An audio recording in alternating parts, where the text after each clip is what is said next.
Salut, c'est Flo. Dans cette vidéo, je vais vous donner 4 leviers de la confiance en soi. Avant ça, je vais vous raconter une petite anecdote, qui est l'histoire d'un orateur qui devait faire une conférence d'à peu près une heure devant une centaine de personnes. Il avait préparé son intervention, il avait un PowerPoint à déployer, mais au moment d'animer, au moment de faire sa conférence, il bafouille. Il se trompe dans les chiffres qu'il donne. Il devait répondre à des questions, il n'y arrive pas. Bref, il est complètement bloqué. Et en sortant de cette conférence, il dit cette phrase historique qui est « Je savais bien que je n'allais pas y arriver ».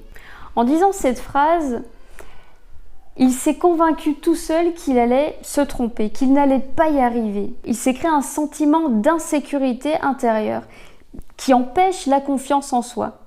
Donc il s'est tiré une balle dans le pied tout simplement.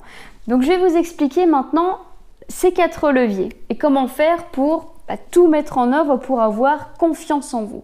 Puisque vous le savez, sans confiance en vous, vous ne pouvez pas faire grand-chose. Dès que vous faites une action, soit vous n'osez pas, soit vous vous trompez puisque vous êtes déjà convaincu que vous n'allez pas y arriver. Alors ces 4 leviers sont d'abord travailler sur votre sécurité intérieure. Cette sécurité intérieure, c'est votre capacité à agir, la capacité d'avoir de l'initiative et surtout être acteur de vos actions. Si vous vous sentez capable d'agir, vous avez envie d'agir et vous avez la motivation pour. Ce qui conduit à prendre plaisir dans ce que vous faites. Prenons l'exemple du travail. Si vous connaissez bien votre métier, vous n'avez pas peur d'agir, puisque vous le connaissez très bien, vous avez confiance, vous savez où vous allez, donc vous prenez plaisir à faire ce travail. Cette sécurité intérieure, pour pouvoir la travailler, il faut regarder plusieurs points. D'abord, votre culture. Si vous êtes né dans une culture qui aime la prise de risque, vous connaissez, vous allez aller vers cette prise de risque. Si à l'inverse, cette culture évite toute prise de risque, vous allez faire la même chose. Autre chose, votre éducation. Si vos parents vous ont surprotégé, vous avez pris peu de risques. Si au contraire vos parents ont visé l'autonomie, ils vous ont laissé faire vos expériences tout seul. Et ce qui m'amène à vos expériences. Il y a des expériences pour lesquelles vous avez pris des risques et soit vous avez eu raison de prendre ces risques et du coup la prise de risque n'est pas dangereuse pour vous. Et d'autres expériences vous ont conduit à vous dire attention, ça c'est dangereux, je ne veux plus prendre ce risque-là. Alors, je vais vous donner mon exemple à moi, pour que ce soit très concret. Une prise de risque était de marcher sur une poutre. Donc, dans un cours de gymnastique, on devait marcher sur une poutre. Bon. Sauf que la personne avant moi, quand elle a marché sur cette poutre, elle est tombée. Et je n'avais jamais eu cette vision que je pouvais tomber de cette poutre et me faire mal. Mais en voyant cette personne tomber, je me suis dit, moi, j'y vais pas.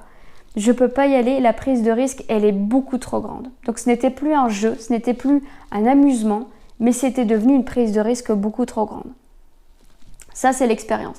Il y a aussi votre formation et bien sûr les débriefings. Des débriefings qu'on se fait. On tire des enseignements, des expériences qu'on a pu vivre. Tout simplement. C'était la première chose, c'était travailler cette sécurité intérieure. Donc vous avez vu qu'il y a plein de choses qui rentrent en ligne de compte pour cette sécurité intérieure qu'il faut travailler. Deuxième chose, votre formation. C'est-à-dire que vous allez aller chercher des outils pour travailler votre confiance en vous.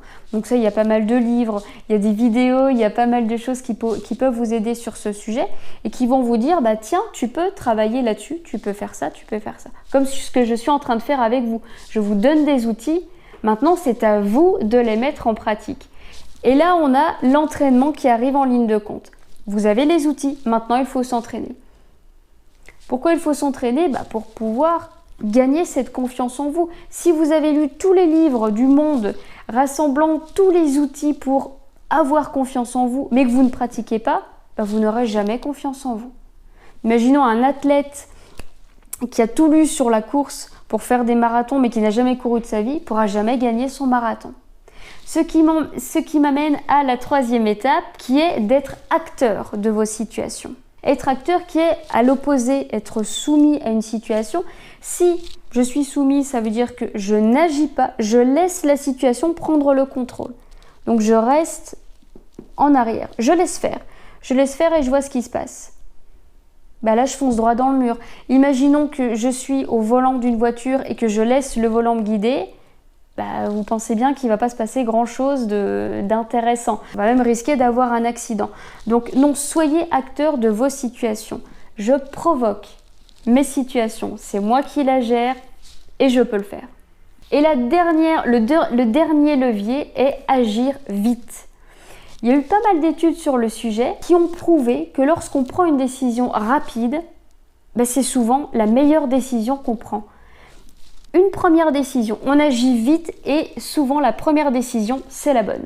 Donc c'est pas la peine de prendre des heures de réflexion. Vous prenez une décision tout de suite. Vous agissez maintenant. Donc pour ça, fiez-vous à votre intuition. Je résume tout ce que je viens de vous dire. Pour prendre confiance en vous, 4 leviers. Renforcer votre sécurité intérieure. Allez chercher les outils et surtout entraînez-vous. Soyez acteur de vos situations et agissez rapidement. J'ai terminé avec cette vidéo. Mettez en pratique. Mettez-moi un petit commentaire et dites-moi si vous avez testé ces leviers et sinon, qu'est-ce qui vous bloque. Likez ma vidéo et abonnez-vous à la chaîne.